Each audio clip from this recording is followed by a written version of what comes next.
नमस्कार साथियों, good morning all of you student. Science student point जो यूट्यूब चैनल है उस पर आपका बहुत बहुत स्वागत और हार्दिक अभिनंदन करता हूं। ये मेरी पहली क्लास है। मैं पवन कुमार बुडगे आपको पढ़ाऊंगा क्लास 12th का मैथ्स सब्जेक्ट है। उसका टॉपिक है मैट्रिक्स।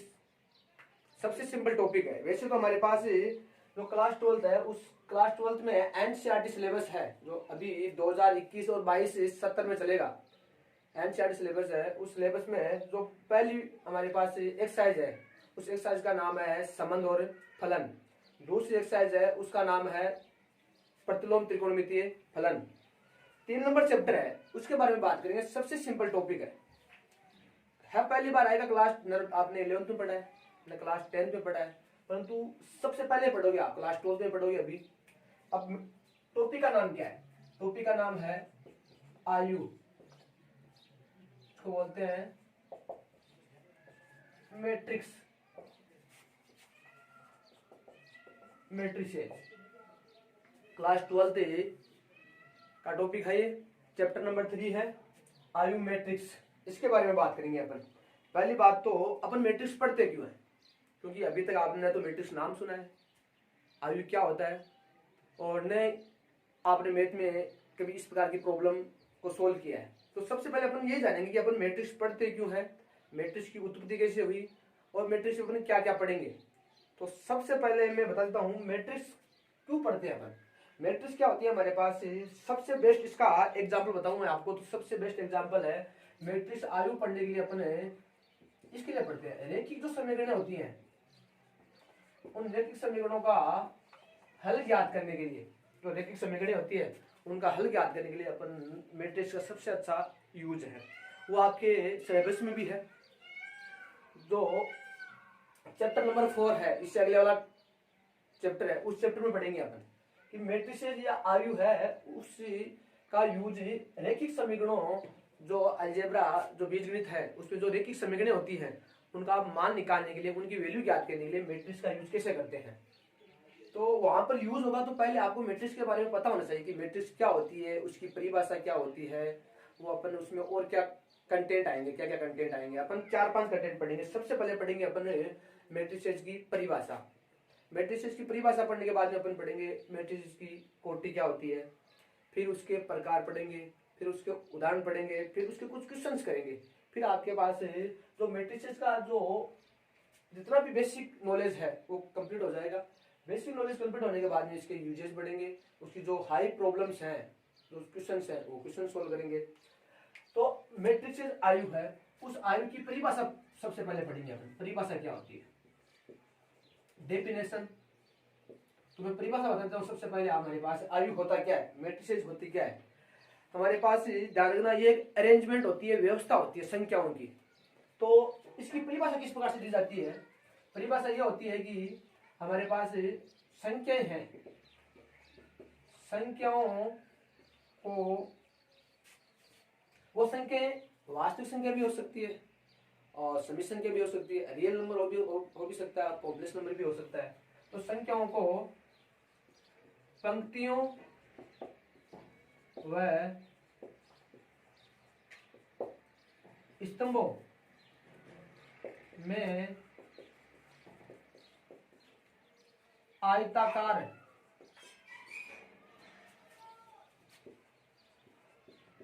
व्यवस्था में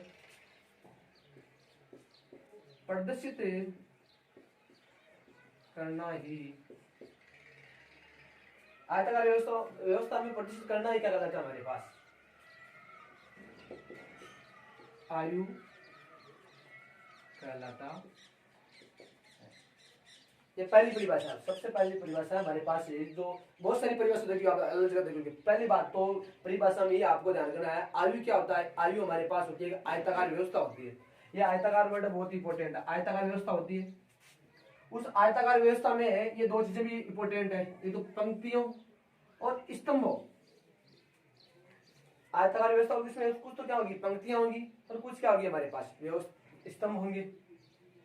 फॉर एग्जाम्पल मैं एग्जाम्पल लेके बात करता हूँ। जैसे हमारे पास ये कोई एक मैट्रिक्स है, 2 3 4 5 0 1 0 2 3 और 4।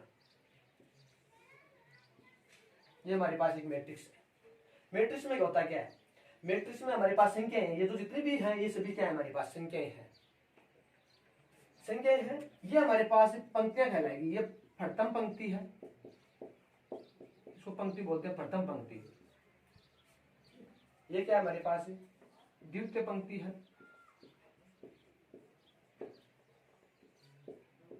ये हमारे पास क्या है तृतीय पंक्ति है। ये जो हमारे पास संख्याएं हैं उन संख्याओं को क्षैतिज रूप में इस प्रकार से अरेंज किया जाता है, जिन ये जो व्यवस्था होती है क्षैतिज रूप में, ये जो व्यवस्था है ये व्यवस्था करेगी हमारे पास पंक्तियां, प्रथम पंक्ति, ये द्वितीय पंक्ति, ये तृतीय पंक्ति। और जो हमारे पास इस प्रकार से ऊर्ध्वाधर जो खड़ी रेखाएं हैं, खड़े रूप में जो संख्याओं को व्यवस्थित करते हैं, इसलिए हमारे पास ये कहलाएगा हमारे पास प्रथम में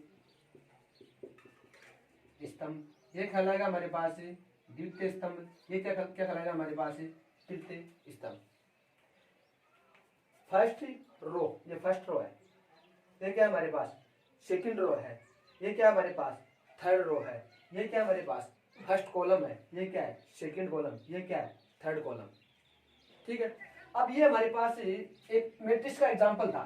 मैट्रिक्स में होता क्या है, मैट्रिक्स में होती है पंक्ति, एक होता है स्तंभ, और उस पंक्ति और स्तंभों में किसको व्यवस्थित किया जाता है, संख्याओं को व्यवस्थित किया जाता है। और संख्याएं होगी क्या, और वास्तविक भी हो सकती है, वो क्या हो सकती है हमारे पास कॉम्प्लेक्स भी हो सकती है, समी संख्या भी हो सकती है। ठीक है, ये मैट्रिक्स है। पहली बात, तो मैट्रिक्स में है जो भी एंट्रीज होगी, जो भी इसमें जो भी मसाला डाला जाएगा वो मसाला होगा क्या, वो संख्याएं होगी पहली बात। तो दूसरी बात, मैट्रिसेस को जो संख्याएं होती है उन संख्याओं को किस में बंद किया जाता है, ध्यान रखना हमेशा बड़े कोष्टक में। कहीं कहीं आपकी जो स्टैंडर्ड बुक है उसमें आपको छोटे कोष्टक में भी अरेंज किया होगा, इस प्रकार से भी अरेंज किया हुआ होगा, इस प्रकार से भी वो भी हो सकता है। ठीक है, या कहीं पर भी डबल, इधर डबल लाइन और इधर भी डबल लाइन, इनमें भी प्रदर्शित किया जा सकता है। जैसे फॉर एग्जाम्पल बात करूं, मान लो मैं इस एग्जाम्पल की बात करूं, 2 3 4 और 5 ये संख्याएं हैं। इन चार संख्याओं को लेकर मैंने एक मैट्रिक्स बनाई है। इस मैट्रिक्स को, ये एक मैट्रिक्स है, ऐसे प्रदर्शित कर सकता हूँ। इसी मैट्रिक्स को मैं ऐसे बड़े ब्रैकेट्स में बंद कर सकता हूँ इस प्रकार से, ये भी एक मैट्रिक्स है। ठीक है, ये भी एक मैट्रिक्स है। दोनों तरफ क्या होगी हमारे पास डबल लाइन होगी, इधर भी डबल, इधर भी डबल, पैरेलल लाइन होगी। ये तीनों क्या है, तीनों एक ही मैट्रिक्स को शो कर रही है। ये बस तरीका अलग है प्रदर्शित करने का। ये छोटा ब्रैकेट्स है, ये क्या है बड़ा ब्रैकेट्स है, ये क्या हमारे पास दोनों तरफ क्या है डबल रो है, दो खड़ी लाइनें हैं उनके रूप में। ये तीनों है वो तीनों सेम ही मैट्रिक्स है। और है क्या, ये मैट्रिक्स है। मैट्रिक्स क्यों कह रहे हैं इनको, क्योंकि इसमें जो जितनी भी एंट्रीज है जो भी इसमें है वो क्या है, सभी संख्याएं हैं। दूसरी बात, हमारे पास इन संख्याओं को किसमें प्रदर्शित किया गया है, पंक्तियों और स्तंभों में प्रदर्शित किया गया है। इनको देखते तो लगती क्या है, ये संरचना है, वो संरचना कैसे बनी है हमारे पास, आयताकार संरचना बनी है। इसमें कुछ तो पंक्तियां हैं, कुछ क्या है स्तंभ है, और है क्या हमारे पास संख्याएं हैं। तो ये हमारे पास जो ये स्ट्रक्चर तैयार हुई है वो स्ट्रक्चर क्या है, ये स्ट्रक्चर क्या है हमारे पास आयु है, मैट्रिक्स है। तो डेफिनेशन पता लग गया, डेफिनेशन बहुत इंपॉर्टेंट है। तो बेसिक रूप से हमेशा छोटी छोटी चीजें हैं, किसी टॉपिक को स्टार्ट करने से पहले उनके जो छोटे छोटे पॉइंट है उन पॉइंट को क्लियर करना बहुत जरूरी है। तो परिभाषा में कई चीजें क्लियर हो जाएंगी कि हमारे पास ये तो हमेशा जानेगा मैट्रिक्स होगी क्या मैट्रिक्स होगी हमेशा एक आयताकार व्यवस्था होगी। आयताकार व्यवस्था में होगी क्या, आयताकार व्यवस्था में संख्याएं होगी, संख्याओं को व्यवस्थित करेंगे, किस किस रूप में व्यवस्थित करेंगे, पंक्तियों और स्तंभों में।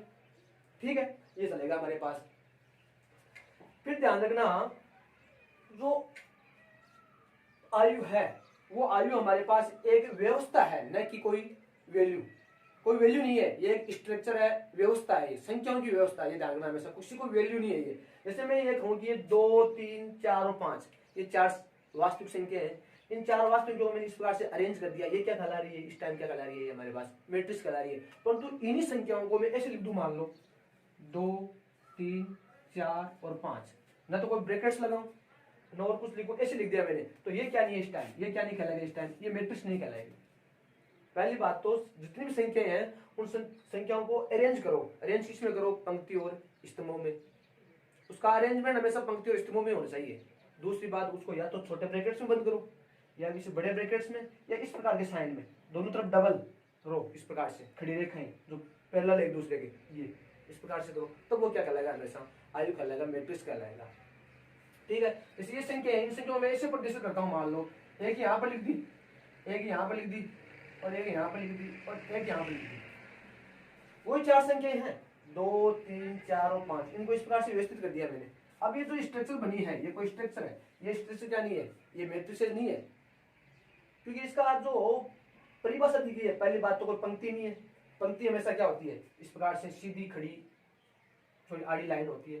स्तंभ क्या होता है हमारे पास, इस प्रकार से एक ऊर्ध्वाधर रेखा होती है, तो ये किसी भी न तो पंक्ति बन रही है यहाँ पर, न कोई स्तंभ बन रहा है, और दूसरी बात क्या हमारे पास, न छोटा ब्रैकेट्स यूज किया गया है, न कोई बड़ा ब्रैकेट्स यूज किया गया है, न ये ब्रैकेट्स यूज किया गया है, तीनों ब्रैकेट्स यूज नहीं किया गया यहाँ पर। तो ये जो अरेंजमेंट है, ये अरेंजमेंट क्या है, ये अरेंजमेंट क्या नहीं है हमारे पास, मैट्रिक्स नहीं है।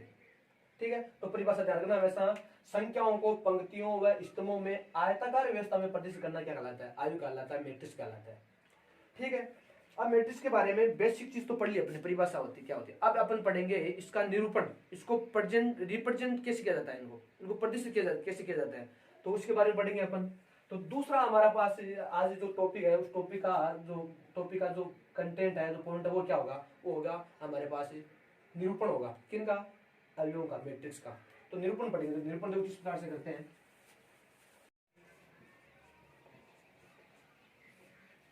रिप्रेजेंटेशन ऑफ मैट्रिसेस, आयु का निरूपण कैसे किया जाता है। निरूपण में ध्यान रखना, मैं बता देता हूँ आपको, जैसे मैं फॉर एग्जांपल एक छोटा एग्जांपल लेता हूँ पहले, सबसे पहले जैसे हमारे पास कुछ संख्याएं हैं, वो संख्या जैसे मैं वास्तविक संख्या को लेकर क्या बना रहा हूँ, सबसे पहले मैं एक मैट्रिक्स बना रहा हूँ। तो जैसे हमारे पास कोई मैट्रिक्स है, उसको निरूपण करने से पहले ध्यान रखना, जैसे उसको हमेशा दो पॉइंट का ध्यान रखना आपको हमेशा। पहला पॉइंट क्या है, मैट्रिक्स को शो करने के लिए हमेशा ध्यान रखना, उसको कैपिटल अक्षर से शो करते हैं, इस प्रकार के। तो इंग्लिश अल्फाबेट है, इंग्लिश अल्फाबेट के जो कैपिटल अक्षर हैं ABCD, उनसे प्रदर्शित करते हैं हमेशा इसको, मैट्रिक्स को। दूसरी बात है, मैट्रिक्स के जो अवयव हैं, उन मैट्रिक्स के अवयव क्या है हमारे पास, वो अवयव है, मान लो इंग्लिश अल्फाबेट ही है, तो उनको हमेशा बड़े अक्षरों से कभी रिप्रेजेंट नहीं करते, उनको हमेशा छोटे अक्षरों से, स्मॉल लेटर से करते हैं, ABCDE, इस प्रकार से इनसे प्रदर्शित करते हैं। ठीक है, अब जैसे मैं फॉर एग्जांपल लेता हूँ, एक एग्जांपल है हमारे पास, जैसे 0 1 2 4 -3 -5 7 0 और 8, ये एक मैट्रिक्स है। इसको मैं या तो छोटे कोष्टक में या बड़े बड़े ब्रैकेट्स में, सबसे अच्छा जो NCERT की जो बुक चलती है, उस बुक में जो मैट्रिक्स को रिप्रेजेंट करने का तरीका है, उस तरीके में हमेशा जिस ब्रैकेट का यूज किया जाता है, मोस्टली वो ये ब्रैकेट यूज किया जाता है। और तो कई कई बुकों में आपको वो छोटा ब्रैकेट भी मिलेगा, और जो मैं बता रहा हूँ वो डबल लाइन वाला वो भी मिलेगा, तो उससे आप कंफ्यूज कभी मत होना। तो ये क्या हमारे पास मैट्रिक्स है, ये मैट्रिक्स क्यों है, क्योंकि हमारे पास संख्याएं हैं, देखो जितनी भी इसकी इंट्रीज हैं, वो सभी इंट्रीज क्या है हमारे पास, वास्तविक संख्याएं हैं। दूसरी बात, इन वास्तविक को किस में अरेंज किया गया है, ये पंक्ति है, ये फर्स्ट कॉलम है, सॉरी फर्स्ट रो है, ये सेकंड रो है, ये क्या हमारे पास थर्ड रो है, ये क्या हमारे पास खड़ा है वो स्तंभ है। ठीक है, first column, second column, third column. ठीक है, तो ये तो हो गई हमेशा, ये हो गई हमारे पास फर्स्ट रो बोलेंगे इसको, प्रथम पंक्ति बोलेंगे इसको। ये हो गई हमारे पास सेकंड रो, द्वितीय पंक्ति हो गई। ये हमारे पास क्या हो गई, ये हो गई हमारे पास थर्ड रो, जिसको बोलते हैं तृतीय पंक्ति, ये पंक्ति होगी। आपको कहेगी फर्स्ट रो प्रथम पंक्ति के अवयव बताइए, ये अवयव कहलाएंगे जो भी इसके अंदर जो वास्तु संख्याएं जिनको अरेंज किया है आयताकार व्यवस्था में, इस मैट्रिक्स में, इस मैट्रिक्स को नाम दे दूं मैं, ए नाम दे दूं इसको। अगर इस मैट्रिक्स को नाम देना, इसको नाम दिया मैंने ए, तो वो ए क्या होगा हमारे पास, इंग्लिश अल्फाबेट का यूज किया जाता है। कौन सा यूज किया जाएगा, इंग्लिश अल्फाबेट भी, बड़े वाला इंग्लिश अल्फाबेट यूज किया जाएगा, कैपिटल लेटर यूज किया जाएगा। तो ये क्या है, ये क्या है हमारे पास, एक मैट्रिक्स ए है, जिसमें ये है हमारे पास, जिसमें इंट्रीज ये है 0 1 2 4 -3 -5 7 0 और 8, ये एक मैट्रिक्स है। इस मैट्रिक्स में ये क्या है, फर्स्ट रो है, ये सेकंड, ये थर्ड, फिर इसी प्रकार से ये क्या है यहाँ पे, ये हमारे पास क्या है, ये हमारे पास है फर्स्ट कॉलम है, इसको बोलते हैं फर्स्ट कॉलम, प्रथम स्तंभ बोलेंगे। ये कौन सा है हमारे पास, द्वितीय स्तंभ है। ये कौन सा है, तृतीय स्तंभ है, सेकेंड कॉलम और थर्ड कॉलम। आपको है कि फर्स्ट रो के एलिमेंट बताइए, फर्स्ट रो के एलिमेंट इनको बोलते हैं अवयव। ये है ना, जो जितनी भी एंट्रीज है इसके इस मैट्रिक्स ए में, अवयव ए में जितने भी एलिमेंट है वो सभी क्या है, एलिमेंट, वो सभी एलिमेंट कहलाएंगे, अवयव कहलाएंगे। जितनी भी एंट्री संख्याएं हैं वो सभी इसके अवयव कहलाएंगे। तो ये सभी अवयव हैं, तो कहेंगे कि अवयव कौन कौन सा, इसका 0 अवयव है, इसका इस एक क्या इसका अवयव है, 2 क्या इसका अवयव है, ये सब अवयव है, इसके अवयव कहलाएंगे। तो तरना मैट्रिक्स में अवयव में जिन वास्तु संख्याओं को लिखा जाता है, ठीक है, जो भी डाला जाता है इसमें, जो भी हमारे पास संख्याएं होगी, चाहे वो वास्तविक हो चाहे कॉम्प्लेक्स हो, वो सभी क्या कहलाएंगे, उसके अवयव कहलाएंगे। ठीक है। दूसरी बात, ये पंक्ति होगी, ये क्या हो गया हमारे पास, स्तंभ हो गया। ठीक है। ये कहलाता है हमेशा जो ये एलिमेंट हैं, ये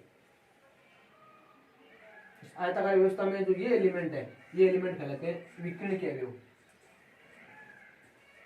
विकर्ण बोलते हैं इसको। ठीक है, विकर्ण बोलते हैं इनको, ये विकर्ण के अवयव है। 0, -3 और 8, ये क्या हमारे पास विकर्ण बोलते हैं, डायगोनल बोलते हैं इनको। ये पंक्ति, ये स्तंभ, ठीक है, माइंड पिक्चर बना लो। और जो ये अवयव है, ये अवयव है, वो क्या कहलाएंगे, विकर्ण। अब विकर्ण के अवयव कब कहलाएंगे, तो ध्यान रखना है, इससे हमारे पास इस मैट्रिक्स में जो रो और जो कॉलम की संख्याएं हैं, वो संख्या क्या होनी चाहिए, समान होनी चाहिए।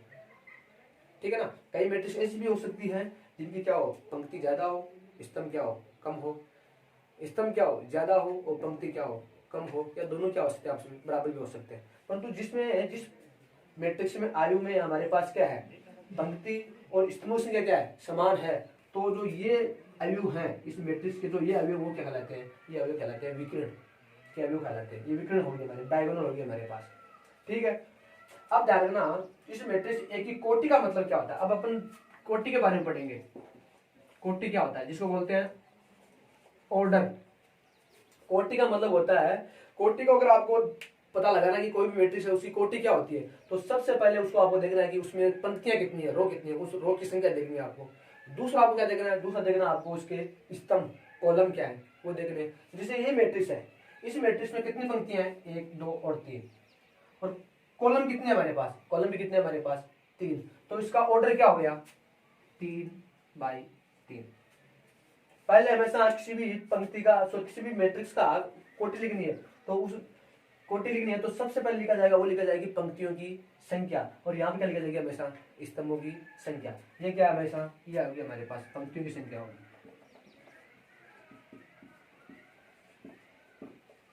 ठीक है। ये क्या होगा हमारे पास, स्तंभों की संख्या होगी, ध्यान रखना हमेशा। ठीक है। जैसे मैं फॉर एग्जांपल बात करूं, आपको कोटि बतानी है। जैसे ये हमारे पास मैट्रिक्स है, मान लो,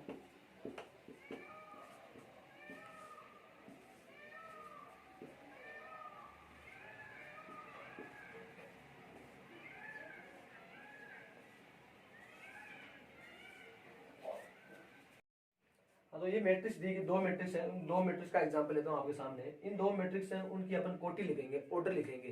तो ऑर्डर कैसे लिखेंगे, सबसे पहले आपको ऑर्डर लिखने से पहले आपको चाहिए क्या, उसमें पंक्तियों की संख्या चाहिए। कितनी पंक्तियां हैं इसमें, 3 पंक्तियां, 1, 2 और 3। तो सबसे पहले अपन 3 लिखेंगे, पंक्तियों की संख्या लिखेंगे, 3 लिख दिया। फिर पीछे लगाएंगे अपन क्रॉस का चिन्ह लगाएंगे, गुणा का चिन्ह लगाएंगे, जिसको बोलते हैं बाई। ठीक है। फिर अपन लिखते हैं हमेशा स्तंभों की संख्या। स्तंभ कितने इसमें, 1 और 2, तो 2। इसका मतलब जो ये मैट्रिक्स दी गई है, इस मैट्रिक्स की कोटि कितनी है, 3/2। 3/2 की क्या है हमारे पास, ये मैट्रिक्स है, इसका मतलब कोटि कितनी है, 3/2 है। अब ये हमारे पास ये मैट्रिक्स और है, इसकी कोटि लिखनी है, ऑर्डर लिखना है। तो सबसे पहले वही चीज, पहले पंक्तियों की संख्या गिनो कि पंक्तियों की संख्या कितनी है इसमें, तो 2 पंक्तियां, 1 और 2। ये फर्स्ट रो कहलाएगी, ये सेकंड रो कहलाएगी। तो हमारे पास कितनी पंक्तियां हैं, 2 पंक्तियां हैं। तो सबसे पहले पंक्तियों की संख्या लिखी जाएगी, बीच में गुणा का चिन्ह लिखा जाएगा। ठीक है। फिर इसमें क्या लिखा जाएगा, फिर लिखा जाएगा स्तंभों की संख्या। स्तंभों की संख्या कितनी है, 1, 2 और 3, 3 स्तंभ है। तो इसका मतलब इसकी कोटि कितनी हो गई, 2/3। ठीक है। कहने का मतलब क्या है, इसमें 2 तो क्या है हमारी, ये कोटि हमेशा कोई भी मैट्रिक्स होती है उसकी कोटि क्या बताती है, किसका हमारे पास ज्ञान कराती है, हमें इसका ज्ञान कराती है कि उसमें कितनी तो पंक्तियां हैं और कितने क्या है, स्तंभ है। इसका मतलब ये मैट्रिक्स दी गई है जिसकी कोटि कितनी है, 2/3 है। इसको ऐसे बोलेंगे 2/3 की हमारे पास मैट्रिक्स है। तो उसमें पंक्तियों से कितनी है, 2, और स्तंभों से कितनी है, 3। तो मैट्रिक्स हमेशा उसमें पंक्तियों और स्तंभों की संख्या है उनका ज्ञान कराती है, हमेशा ध्यान रखना।